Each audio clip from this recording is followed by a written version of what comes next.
Airplane.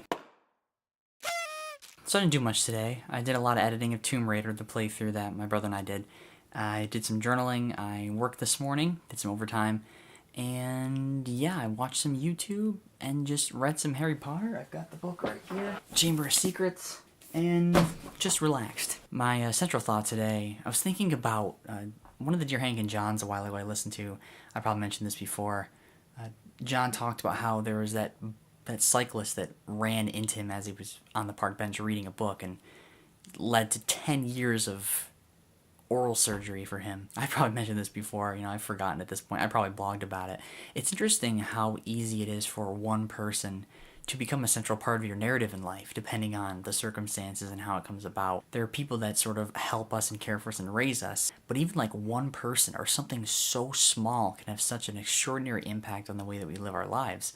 I don't think people take that into consideration. This comes from people that drive and people that like make decisions that affect other people in ways. It's kind of impossible to think about the repercussions of the actions that you take in the grand scheme. It's sort of a way that we help and hinder everybody in what we're doing. It's so easy to just blame one person for everything, but the collective small decisions we make together are the ones that seem most insurmountable to overcome because they're all led by such individual choice. At the end of my sophomore year in high school, there was one person that I remember that actually got me to audition for jazz choir and chorale like 3 days before the school year was over. I just went out on a whim and the person convinced me. And that's amazing to me. And in the next 2 years and then past that in college, I've sung in choir.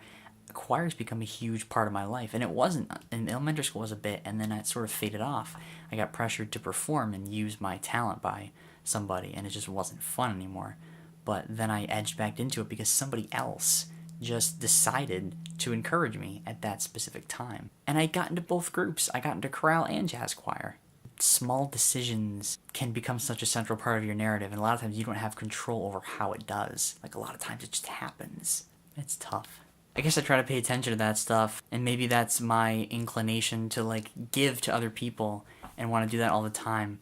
I blogged recently also about creating an experience for somebody versus just giving them a gift. Like the ability to give somebody something that creates an experience versus simply a gift, I think is a really unique approach to helping them create something of their own, learn from. That's all for today. Well, kind of. Keeping you, TFTVA, everybody Palka. Goodbye.